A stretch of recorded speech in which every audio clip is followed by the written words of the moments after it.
चलो ओके मैं स्टार्ट कर दीधुं रेकॉर्डिंग મને આવે જાણે તમે કહેતા રહો ચલો થોડો કેમેરો ઊંચો કરી દો એટલે તમને દેખાય દેખાય છે ને હવે હેલો ઓકે ચલો હવે તમારે આટલેથી આટલા દરમિયાન ગુરુત્વાકર્ષણ બળ વડે કાર્ય શોધવું છે અને એક તો બીજું શોધવું છે ડબલ્યુઆર એટલે રેઝિસ્ટ એટલે કે અવરોધક બળ વડે થતું કાર્ય અવરોધક બળ વડે થતું કાર્ય હવે એક અહીંયા આગળ વસ્તુ તમને સમજાવું કે અવરોધક બળ શ્યાનતા બળ આ બધી વસ્તુ ખરી ને થોડીક તમારે આગળ આવવાની પણ એક વસ્તુ એક પ્રયોગ હું તમને કરી બતાવું દાખલા તરીકે તમે એક પાણીનો ગ્લાસ હોય અથવા તો પાણીનો આ ટબ ભરેલું છે માનો કે પાણી છે આ પાણી ભરેલું હોય બરાબર આની અંદર જ્યારે કોઈ તમે વસ્તુ નાખો છો ને તો અહીંયા આગળ આ વસ્તુ અહીંયા આગળ પડશે ને બરાબર જ્યારે પડશે ને તો આ એટલા વિસ્તારનું પ્રવાહીનું વિસ્થાપન કરશે અને વિસ્થાપન કરશે ને તો એ જ રીતે અહીંયા આગળ અધો દિશામાં એને બળ mg લાગશે પણ ઉર્ધ્વ દિશામાં એક વધારાનું બળ લાગે છે એને કહેવાય fb બાયન્ટ ફોર્સ બરાબર ઉત્પ્લાવક બળ કહેવાય કદાચ તમે 8મા 9મા ભણ્યા હોય તો ઉત્પ્લાવક બળ ઉત્પ્લાવક બળ એટલે શું જ્યારે તમે એક માધ્યમમાંથી બીજા માધ્યમમાં જતા હોય આ માધ્યમની અંદરથી પ્રવેશતા હોય તો આ માધ્યમ એને ઉપરની દિશામાં બળ લગાડે બરાબર અને દળ એને અધો દિશામાં બળ લગાડે ક્લિયર આ જે થયું અને બીજી વસ્તુ એની પર અવરોધક બળ પણ આ બધા બળો છે શાંતા બળો તમે આવશો આ શાંતા બળ જ્યારે આપણે ભણાવીશું ને ત્યારે તમને કહીશ બરાબર દાખલા તરીકે તમે દૂધ લો બરાબર એની અંદર ખાંડ નાખો છો પછી ચમચીથી હલાવો છો ગોળ ગોળ હલાવશો તમે તો પછી ચમચી કાઢી લેશો થોડી વાર પછી શાંત પડી જાય ને શાંત કે દૂધ ફર્યા જ કરે છે એવું તો નથી થતું ને થોડી વાર પછી શું થઈ જાય છે સ્થિર થઈ જાય છે ને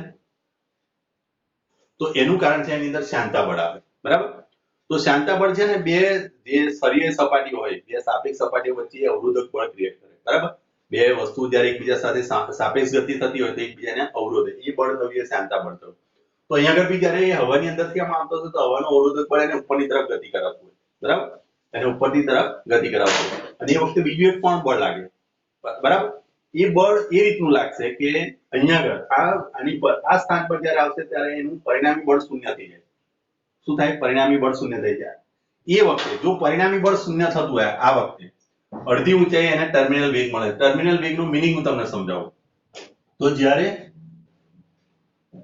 ટીપુ અડધી ઊંચાઈ એ આવે ત્યારે તેનો ઘટતો પ્રવેગ તમને આપેલું છે જો ઘટતા પ્રવેગ સાથે નીચે પડે છે આ ટીપુ જે ઘટતા પ્રવેગથી નીચે પડે છે ઘટતા પ્રવેગ સાથે નીચેની તરફ જાય છે તો ઘટતા પ્રવેગ સાથે તો આ સ્થાને જ્યારે આવશે આ ઘટતો અહીંયા આગળ આવ્યો એનો ગુરુત્વ પ્રવેગ g બરાબર શું થઈ જાય શૂન્ય થઈ જાય એનો મીનિંગ એવો નીકળે છે ત્યારે ઘટતો પ્રવેગ શૂન્ય થાય that means નેટ બળ બરાબર શૂન્ય થાય બરાબર તો આનો મતલબ યાદ કરી લો f બરાબર 0 થતું હોય a બરાબર 0 થાય a બરાબર 0 થાય તો એનો વેગ શું થાય બોલો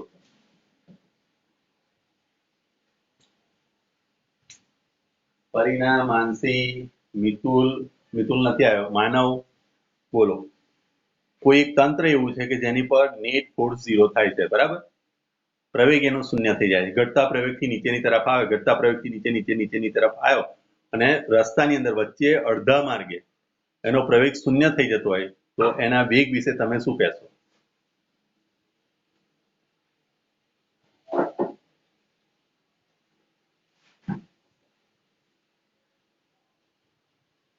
નથી આઈડિયા આપતો હેલો ફરી વાર જોઈ ભાઈ ચલો ડિમ્પલ આવી ગઈ રિયાઝ ને મિતુલ ચલો ફરી વાર જુઓ a બરાબર શું લખાય dv/dt અહીં મેં g લખ્યું છે g બરાબર a બરાબર dv/dt એના બરાબર 0 therefore dv/dt equal to 0 therefore v બરાબર શું લખાય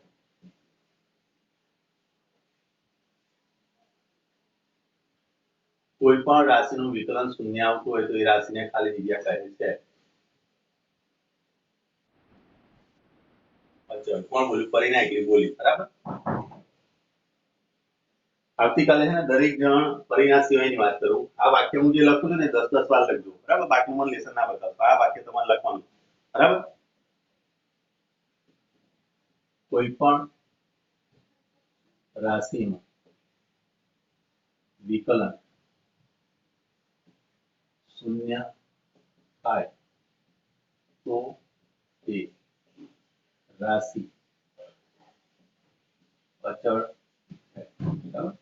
કોઈ પણ રાશિનું વિકલન કોઈ પણ ની સાપેક્ષે, કોઈ પણ રાશિનું વિકલન કોઈ પણ ની સાપેક્ષે, કોઈ પણ ની સાપેક્ષે, કોઈ પણ ની સાપેક્ષે તમે એનું વિકલન શૂન્ય બનાવવાનું. ટી ની સાપેક્ષે, એસ ની સાપેક્ષે, કોઈ પણ ની સાપેક્ષે શૂન્ય બનાવે તો એ જે રાશિ એ રાશિ અચળ થાય. હંમેશા યાદ રાખજો. મેં કેટલી વાર તમને સમજાવ્યું છે.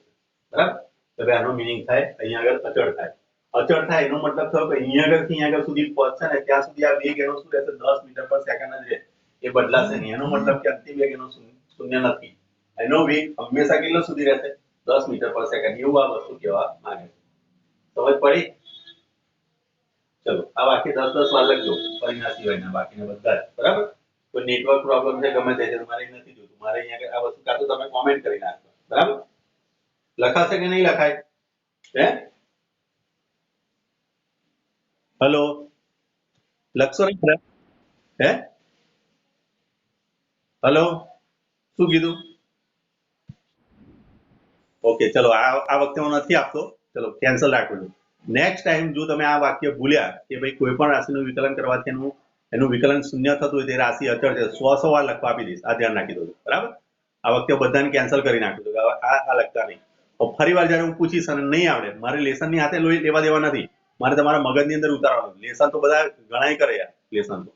લેસન કરીને શું કરશો? આવડતું નહીં હોય શું કરીશું આપણે? ચલો લેસન તો 5મા-7માના છોકરાએ કરે છે. બરાબર. એ લેસનમાં આપણા લેસનમાં ફરક છે. ધ્યાન રાખજો. હવે આનો મતલબ એ થયો કે વેગ તમારો અચળ થઈ ગયો. અચળ. બરાબર. અને ફરીવાર જો ક્રમ લખવામાં કે એની અંદર તમે ભૂલ કરશો પરીક્ષાની અંદર તો હું તમને કેવું તમારા પેરેન્ટ્સને હું ત્યાં ફરી સ્કૂલ પર બોલાવીશ અને ફરી ત્યાં આગળ કહીશ. બરાબર. અત્યારે હું કશું કોઈ મગજમારી નથી કરતો કારણ કે તમે 11માં છો. પણ 11માંથી જ આદત પાડો કે 12માની અંદર મારે કોઈને એવું ના કહેવું પડે. 12માના લગભગ 4 થી 5 વિદ્યાર્થીઓ આવે. એ વિભાગની અંદર બી વિભાગે લખેલો. બરાબર. તો તમે એવી કોઈ ભૂલ ના કરતા. અને એકાદ બે જણાએ કરેલી છે પણ ઇગ્નોર કરી તમે. બરાબર. તો નેક્સ્ટ ટાઈમ ધ્યાન રાખજો. દરેક પ્રશ્ન શરૂ કરો તે જ પ્રમાણે લખો. બરાબર. ક્લિયર? ચલો હવે અહીંયા તમને શું કીધું કે હવે અવરોધક બળ વડે અને ગુરુત્વાકર્ષણ બળ વડે થતું કાર્ય. તો ગુરુત્વાકર્ષણ બળ વડે થતું કાર્ય એને સમજવા માટે તો W બરાબર તમને યાદ હોય તો mgh લખાય. ગુરુત્વાકર્ષણ બળ વડે થતું કાર્ય. પણ આપણે અડધી ઊંચાઈએ પેલો શોધવો છે એ h/2 લખશું. તો h/2 એટલે m બરાબર શું છે? તો 2 ગુણ્યા 10⁻³ g નું મૂલ્ય આપણે લઈ લઈએ. ચલો 10 લેવું છે કે 9.8 એવું કશું કીધેલું છે ને? g બરાબર 9.8 લઈ લો. ચલો 9.8 ગુણ્યા h એટલે 500/2. ચલો 2 કટ થઈ ગયા. 500 ગુણ્યા 9.8 ગુણ્યા 10⁻3. ચલો તો આ જે વસ્તુ થઈ એ કાર્ય થયું એને આપણે 500 ના એટલા ગુણાકાર કરી દીધા. ચલો શું થશે? 500 ગુણ્યા 9.8 ગુણ્યા ચલો આ થઈ ગયું તમારું જોડે 9.8 ગુણ્યા આ 2 મિનિટ અહીંથી કટ કરી દઈએ.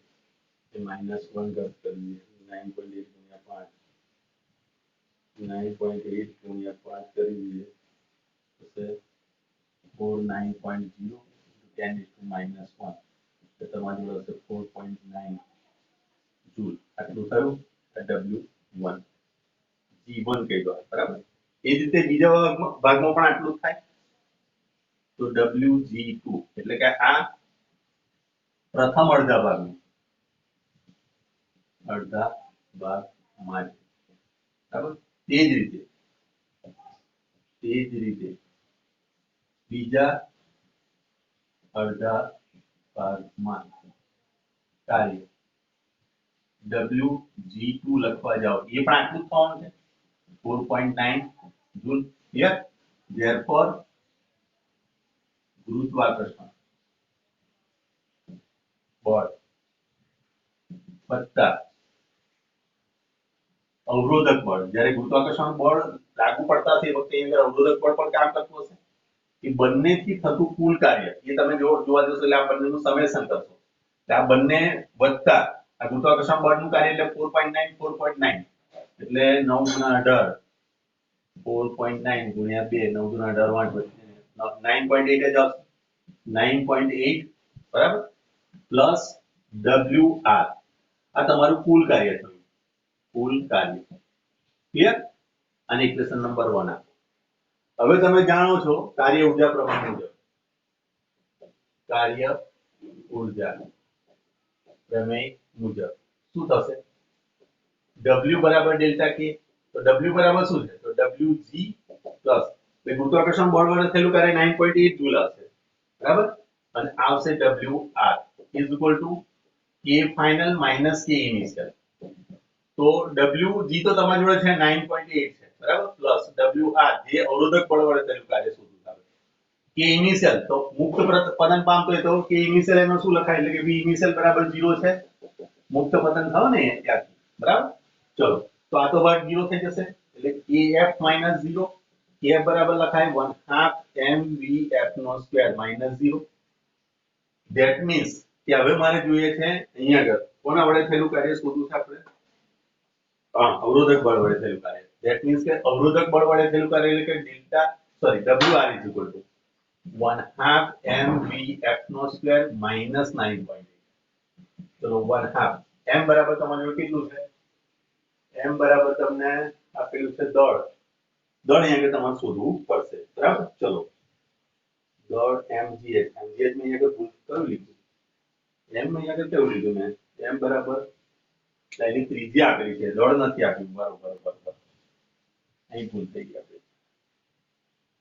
m અહીંયા આગળ આપણે શોધવાનું હતું બરાબર અહીં mgh લખીશું આપણે mgh બરાબર h/2 અવરોધક બળ આપણે પહેલા એટલું લખવું પડશે કે અડધા માર્ગે ગુરુત્વાકર્ષણ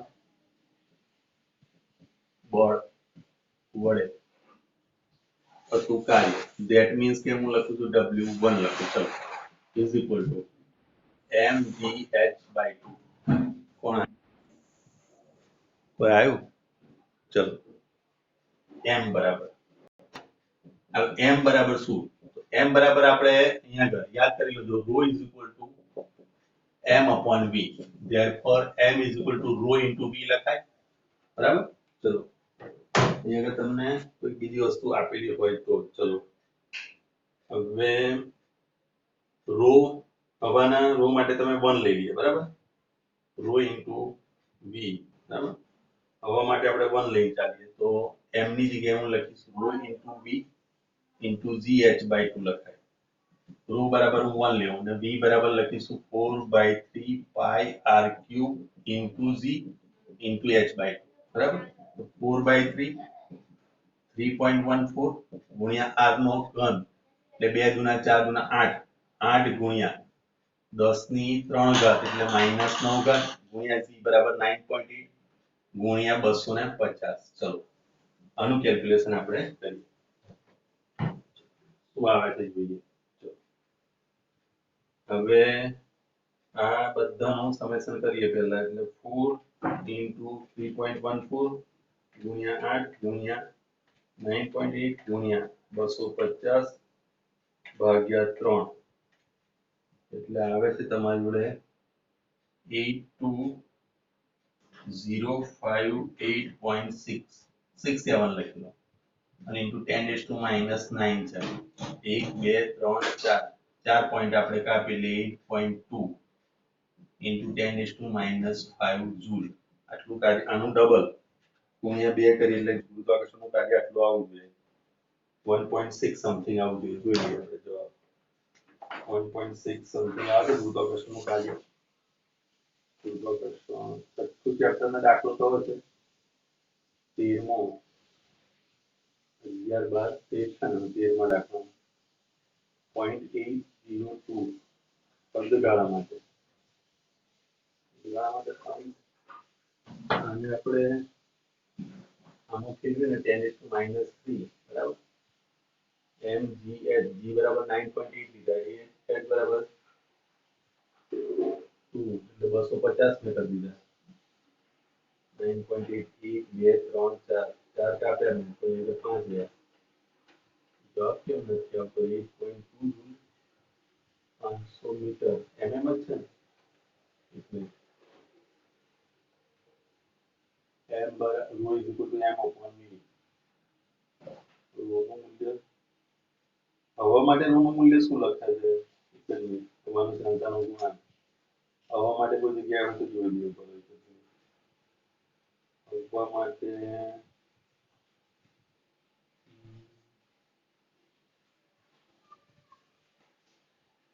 10 મીટર પછી m બરાબર મેં ρ * v લખ્યું ρ બરાબર મેં 1 લીધું બરાબર તો 4/3 તો હવાની ρ ગણીશું આપણે 10⁻³ ક્રમની હશે +3 ક્રમની હશે 1 સેન્ટીમીટર હવાનું દળ હવાનું દળ આપણે જોઈ લઈએ તો આપણે બે જોઈ લેવું કે હવાનું દળ કેટલું લઈ જાય આપણે હવાનું હવાની ρ કેટલી લઈએ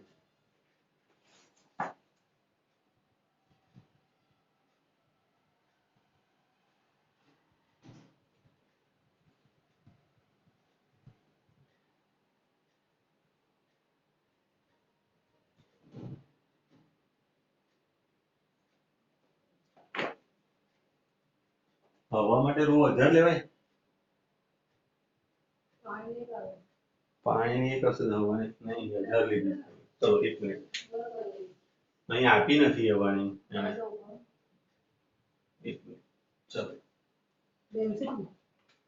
ડેન્સિટી એર માટે બરાબર એક જ મિનિટ ચલો w બરાબર 1 બરાબર m ની જગ્યાએ હું લખીશ ρ * v * gh/2 બરાબર ρ બરાબર 10⁻³ લો 1000 v બરાબર તમે લખશો 4/3 pi r³ અહીં g અને h/2 ચલો 10⁻³ 4/3 pi બરાબર 3.14 r બરાબર તમે લખશો 2 * 2 = 4 * 8 8 * 10⁻³ ઘાત 3 3 * 3 * 3 * 9 એટલે -9 ઘાત g બરાબર 9.8 અને h બરાબર અડધા માટે લખશો એટલે 250 1000 જ છે 10⁻³ છે ને ચલો 10⁻³ લેવાની ચલો વાંધો નહીં ચલો હવે અહીંયા આગળ 1000 એટલે અહીંયા આગળ થઈ ગઈ તમારી જોડે આ કેટલી ઘાત 6 ઘાત થઈ જશે 6 ઘાત બરાબર ચલો 6 ઘાત હવે ફરી ગુણાકાર કરો 4 * 3.14 * 8 * 9.8 * 250 ભાગ્યા 3 એટલે આ આવે છે આપણી જોડે 82.058.6 બરાબર ગુણ્યા 10⁻⁻6 1 2 3 4 4 પોઈન્ટ કાપું એટલે 5 પોઈન્ટ કાપું એટલે 0.082 જૂલ આવે જોઈ લો પરફેક્ટ આટલી આવી ગઈ બરાબર હવે તમારી આ અડધા ભાગ માટે હવે બીજા ભાગ માટે પણ કેવી થશે બીજા અડધા ભાગ માટે W2 એટલી જ થશે એ પણ લખશો તમે mgh/2 એનો જવાબ પણ તમારા જોડે આટલો જ આવશે 0.082 જૂલ બરાબર આ બંનેનું કમ્પેરિઝન પ્લસ કરીશું એટલે અહીંયા આગળ 0.8082 ગુણ્યા 2 કરો એટલે તમારી જોડે કુલ કાર્ય બરાબર કુલ કાર્યની અંદર હવે અહીંયા આગળ તમે લખશો કેટલી 1.164 જૂલ આવશે અને અહીંયા આગળથી તમારે બાદ કરવી પડશે 0.164 એટલા જૂલ આ 1/2 m બરાબર આપણે કેટલું લાયા તો ρ * v ρv ગુણ્યા 10² માઈનસ 0.164 ચલો 1/2 ρ બરાબર 10⁻³ ઘાત v બરાબર 4/3 * 2 * 4 * 8 ગુણ્યા 10⁻⁹ ગુણ્યા 10⁻2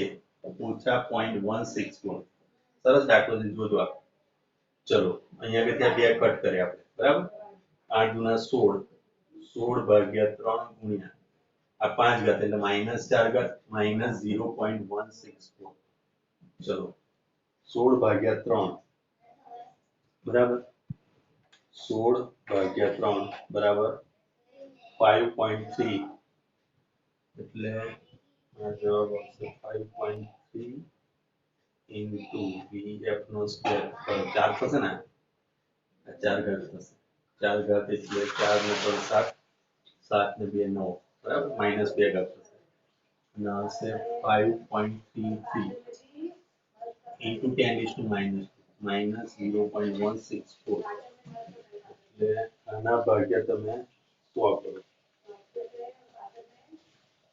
minus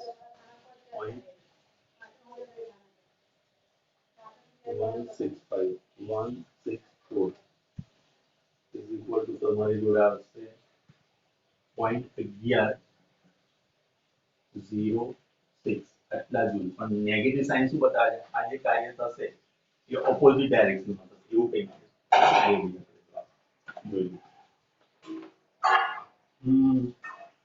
નેગેટિવ નો મતલબ થશે ઉપરની દિશા તરફ કાર્ય આપણી જોડે આવ્યું છે 0.0 માઈનસ ટોટલ કાર્ય આટલો 164 પેલી બાજુ ગયું બરાબર આનાથી 1164 આવે કુલ કાર્ય તો નીકળ્યું પહેલાનો જવાબ લાવ્યો અડધા કાર્ય